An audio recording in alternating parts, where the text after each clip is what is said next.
Hello मेरे digital champions. सभी को दोबारा हेलो। आज हम साइबर स्टॉकिंग के बारे में बात करेंगे। देखो, मैं जानता हूँ कि हम सभी सोशल मीडिया का उपयोग दूसरे लोगों को फॉलो करने के लिए करते हैं। हम सभी का मन करता है कि हम देखें और जानें कि हमारी दोस्तों की जिंदगी में क्या चल रहा है। ऐसा महसूस करना काफी आम बात है और यही वजह है कि हम सभी को सोशल मीडिया का उपयोग करना बेहद पसंद है। लेकिन अगर किसी दूसरे की जिंदगी के बारे में जानना एक ना छूटने वाली आदत बन जाए और किसी और को नुकसान पहुंचाने लगे तो यह बात एक समस्या का कारण भी बन सकती है। पिछली वीडियो में हमने आपको ये बताया कि कैसे ऑनलाइन अलग अलग तरीके के उत्पीड़न हो सकते हैं, जिनमें से एक है साइबर स्टॉकिंग। साइबर स्टॉकिंग होता है जब कोई इंटरनेट का उपयोग करके किसी को बार बार परेशान करता है, मैसेज करता है या किसी की ऑनलाइन गतिविधियों पर नजर रखता है। क्या आप ये जानते हैं कि ये ऑनलाइन पीछा करने वाले लोग असल जिंदगी में भी हमारे पीछे आ सकते हैं? हाँ, मेरी दोस्त के साथ भी ऐसा कुछ हुआ था। उसकी क्लास के लोग उसे ऑनलाइन बहुत तंग करने लगे थे, इतना कि उसे अपना सोशल मीडिया अकाउंट खोलने में भी डर लगने लगा। ऑनलाइन पीछा करने वाले लोग अनजान लोग ही नहीं बल्कि हमारे जान पहचान वाले भी हो सकते हैं। किसी का पीछा करना, उन्हें बार बार परेशान करना, किसी को डराना, धमकाना या उन्हें बेरहमी से ब्लैकमेल करना, ये सभी स्टॉकिंग के लक्षण हैं। आप सब ये सोच रहे होंगे कि ये कितनी अजीब बात है कि बार बार समझाने के बाद भी कोई इंसान आपका पीछा ना छोड़े, बल्कि असल जिंदगी में भी आपके पीछे पड़ जाए।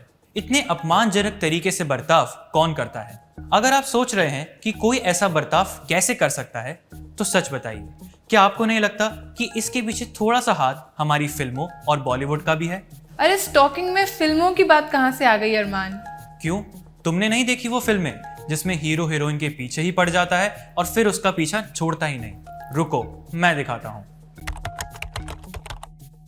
मेरा पीछा ना मैं छोड़ूंगा सोनिए, पीछा ना मैं छोड़ूंगा सोनिए, भेज दे चाहे जेल में, प्यार के इस खेल में, दो दिलों के मेल में। हाँ, अब याद आया। बाप रे, यही तो है स्टॉकर जैसी सोच और स्टॉकर जैसा बर्ताव। देखो ये कैसे कह रहा है, चाहे हीरोइन कुछ भी करे ये उसका पीछा छोड़ेगा ही नहीं, चाहे उसे जेल ही क्यों ना जाना पड़े। वैसे अरमान, मैंने देखा है कि मूवीज में ये सब दिखाते वक्त ये नहीं सोचते कि ऐसा करना ठीक नहीं है और दूसरों पर इसका कितना बुरा असर पड़ सकता है। हाँ, हमारे फिल्मों के हीरोज को तो ये लगता है कि लड़कियों को ऐसी हरकतें बहुत पसंद आती हैं। हमें बार बार ये दिखाया जाता है कि पीछे पड़ने से लड़की को कभी ना कभी प्यार तो हो ही जाएगा। पर क्या असल में ऐसा होता है बरीशा? अरे, किसी की मर्जी भी तो होनी चाहिए। स्टॉकर जैसा व्यवहार किसी लड़की को ही नहीं बल्कि किसी को भी पसंद नहीं आता। ऐसी मानसिकता लड़कों और बच्चों को भी परेशान कर सकती है। आजकल बच्चों के साथ हो रहे सेक्सुअल वायलेंस के कितने किस्से हैं जो साइबर स्टॉकिंग से ही शुरू होते हैं। और सबसे बुरी बात है कि सहने वाले को अक्सर ये लगता है कि वो खुद को स्टॉकर से बचाने के लिए कुछ नहीं कर सकते। तुम बिल्कुल सही कह रही हो बरीशा, लेकिन अगर आप कभी भी साइबर स्टॉकिंग का सामना करते हैं तो इसको रोकने के लिए आप कई कदम उठा सकते हैं। पहली चीज जो आप कर सकते हैं वो है स्टॉक करने वाले व्यक्ति को ब्लॉक और रिपोर्ट करना। फिर आप किसी भरोसेमंद इंसान को आपके साथ हो रहे अनुभव के बारे में बताएं कि आप साइबर स्टॉकिंग का शिकार हैं।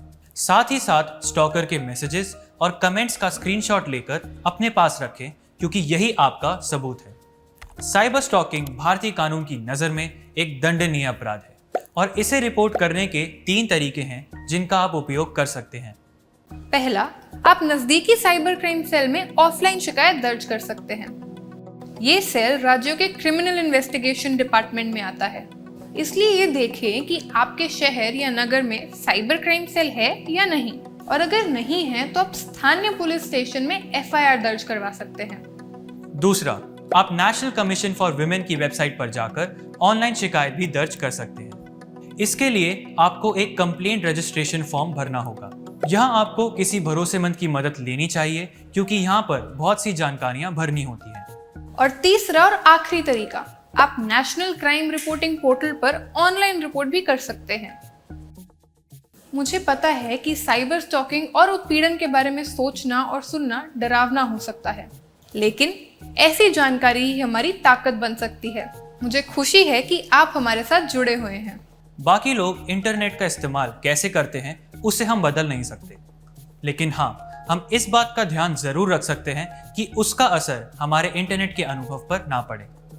ऑनलाइन हैरेसमेंट और साइबर स्टॉकिंग के खिलाफ साथ खड़े होकर हम दूसरों को ये संदेश साफ साफ दे सकते हैं कि ऐसी मानसिकता को हम नहीं सहने वाले और ऐसे व्यवहार को कोई बढ़ावा नहीं दिया जाएगा। ये किसी को दोबारा सोचने पर मजबूर कर सकता है कि क्या उसे किसी को परेशान करना चाहिए, और लोगों को अपने अनुभव सभी के साथ बांटने और उनके खिलाफ आवाज उठाने की हिम्मत देगा। इसलिए इस वीडियो को आप अपने परिवार वालों और दोस्तों को भी दिखाएं, क्योंकि साथ मिलकर ही हम इंटरनेट को एक बेहतर और सुरक्षित जगह बना सकते हैं।